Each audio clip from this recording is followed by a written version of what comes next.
Polícia Federal realizou a segunda fase da operação sobre o suposto esquema de fraudes financeiras no Banco Master, que inclui buscas em endereços ligados ao dono do banco, Daniel Vorcaro, e parentes dele, incluindo o pai, a irmã e o cunhado.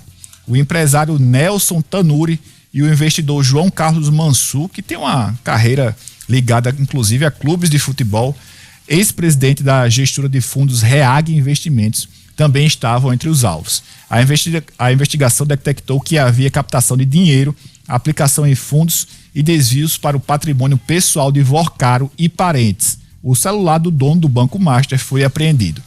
Nesta etapa, a Operação Compliance Zero cumpriu 42 mandados de busca e apreensão determinados pelo ministro Dias Toffoli do Supremo Tribunal Federal, além de medidas como sequestro e bloqueio de bens e valores que superam 5 bilhões e 700 milhões de reais.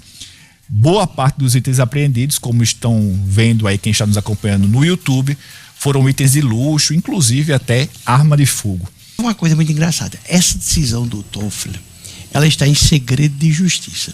E todos os jornalistas do Rio Grande do Norte, ou do Rio Grande do Norte, não, do Brasil, essa turma grande, todos eles receberam uma cópia do processo da decisão de Toffoli. Não, ele levantou o sigilo, não? Que? Ele levantou o sigilo. De manhã, os primeiros que anunciaram não estavam levantados, não.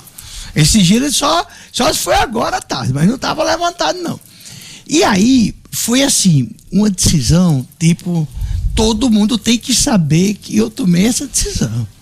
Porque todo mundo está levando muito com o pé atrás tudo isso, porque o Toffoli, a família do Toffoli, dois irmãos e um primo, tem envolvimento direto nessa questão do Master com a questão de um fundo de investimento. Que foi alvejado hoje.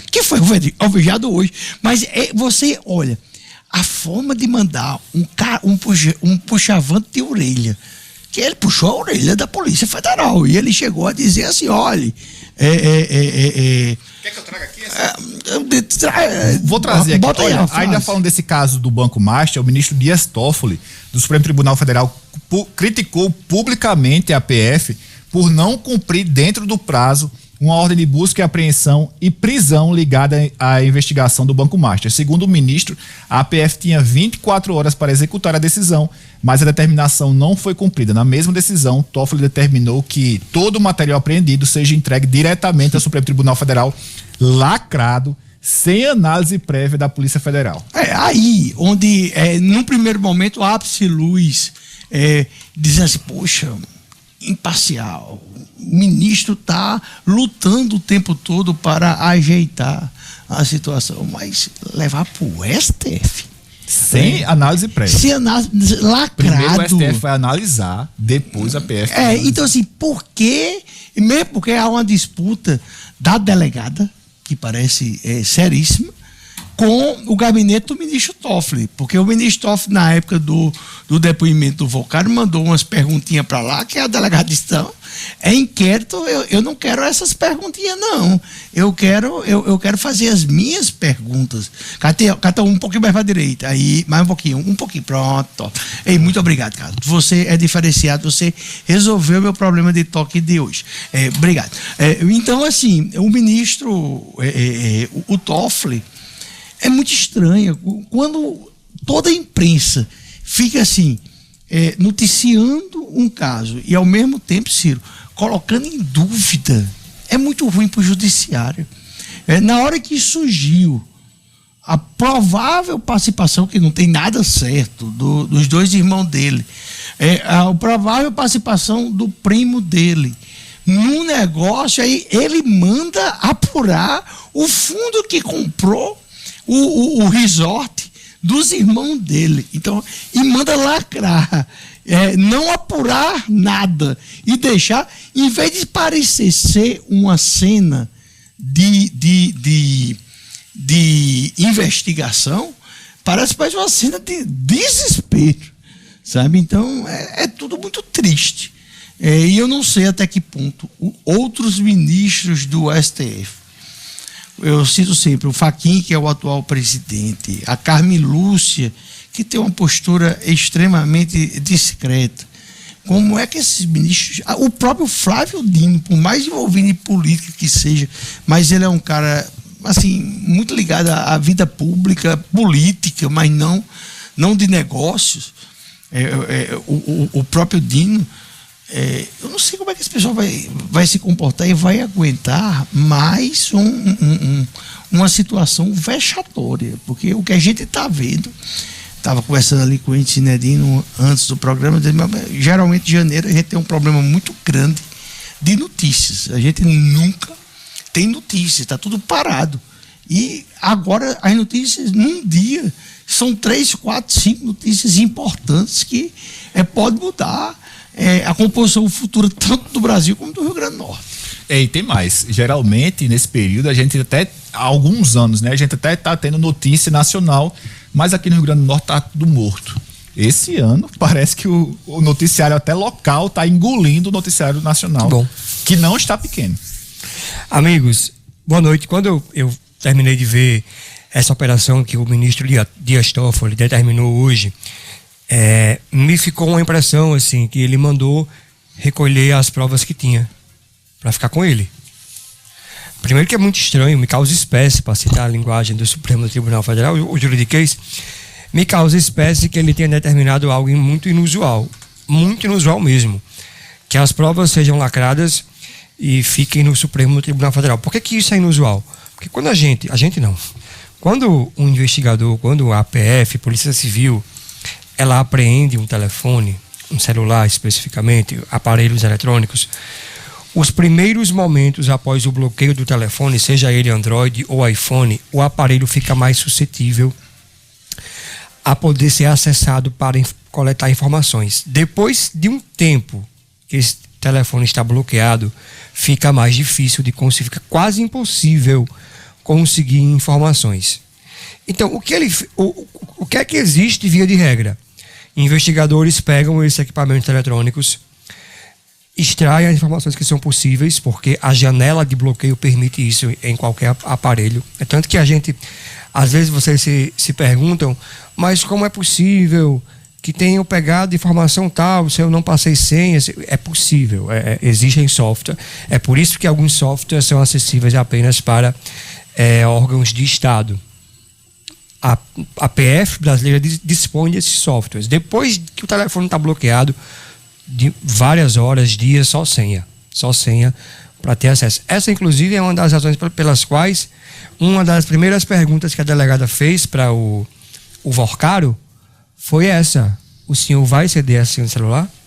E lembrem-se, o Vorcaro, a gente soube de coisas que foram extraídas do aparelho de Vorcaro que estava bloqueado, mas estava bloqueado, tem essa janela, após o último bloqueio. Nessa janela, a PF conseguiu extrair coisas de lá. Foi como nós sabemos, de contrato da esposa de Moraes, que estava no telefone dele, é por causa dessa janela. O Dias Toffoli foi e disse assim, não, lacre tudo e traga para cá. Então, assim, ficou impossível extrair qualquer informação que tenham. Aí, para mim, ficou claro a impressão de que ele mandou pegar as provas que tenham, que vão morrer. Porque, gente, já morreram. Desculpa.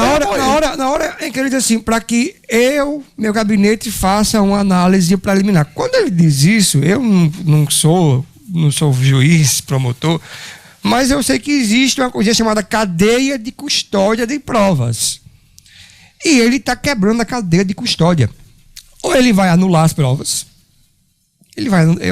eu acho que ele vai anular essas provas, assim, num ato burocrático. Elas vão ser, tipo assim, mal comparando, abrir um saco daqueles, pegar um equipamento e tentar desbloquear ali, né? Mal comparando mesmo, porque a cadeia de custódia, ela tem um rito bem direitinho: extrair informações, catalogar, etiquetar, identificar, lançar no processo, depois fazer um relatório e entregar a quem está investigando, um delegado e depois a PGR. Mas aqui quando a gente falou isso aqui na segunda-feira, aí teve até alguns telespectadores, 2 na verdade, que falaram assim: essa notícia é muito antiga, por que vocês estão trazendo isso agora? Aí eu lembrei que a ele, né, que a notícia tinha acabado de sair no Estadão. E realmente saiu ontem. Eu estou até com ela aqui. Os irmãos do ministro do Supremo Tribunal Federal, Dias Toffoli, cederam uma fatia milionária do resort Itaiaiá, em Ribeirão Claro, no Paraná, ao fundo da REAG Investimentos, investigada por abrigar teias de fundos ligados ao Banco Master e suspeita de sonegação bilionária no mercado de combustíveis. E esse mercado de combustíveis, no caso, seria aquela carbono oculto, né, que tinha relação, inclusive, com o PCC, a maior facção criminosa do Brasil. Aí, assim, tem um outro recorte que piora a situação, é que a PF tinha pedido a prisão do Daniel Vorcaro nessa operação de hoje. O Toffoli tinha negado tudo, até tudo, inclusive a busca e a apreensão. A PF foi, então, e disse que, olha, mas há indícios de que... Aí mostrou. Eu não sei se o que eu vou falar obedece à lógica, mas assim, aconteceu isso, a PF pede a ele. Não sei em que momento as reportagens da Folha e Estadão, implicando a família do ministro, estão aqui na ordem de eventos, que aí ele muda de posição e ordena a busca e a apreensão. Ele nega a prisão, recolhe o que tem de provas e diz assim, deixe meu gabinete. E o pito que ele dá na Polícia Federal é muito fora da... Quê? O pitu. Não o pito. O pito. A porrada, o carão, o batido, o constrangimento. Ele meio que quer dizer assim, olha, eu estou aqui isentão, querendo trabalhar, e essa Polícia Federal que não trabalha. Ele tenta isso e quando assim, teoricamente é justamente o contrário. E esse é uma questão que a gente tem que ver no Brasil. Olha, porque assim, no Brasil, o pessoal tem um discurso e faz justamente o contrário, né? Justamente o contrário do discurso. Toffoli, numa decisão do STF, ele disse que a Polícia Federal não está trabalhando. Eu acho que é justamente o contrário. Tem um teto ali, né? De qualquer forma, ao trabalho da Polícia Federal. Olha, nessa mesma reportagem do Estadão, destaca aqui que a Arlim, fundo de investimento, que é da REAG, chegou a investir 20 milhões em duas empresas de familiares do ministro responsável pelo resort de 58 mil metros quadrados, conforme revelou o jornal Folha de São Paulo. O Estadão obteve acesso a documentos da sociedade ao longo dos últimos anos. Uma das empresas beneficiadas por investimentos do fundo Arlim é a Itaiaiá Administração e Participação, que foi aberta em 2011 pelo primo do ministro Mário Humberto Degani. Outra empresa é a DGEP, também do primo do ministro. Ou seja, não tem constrangimento nenhum.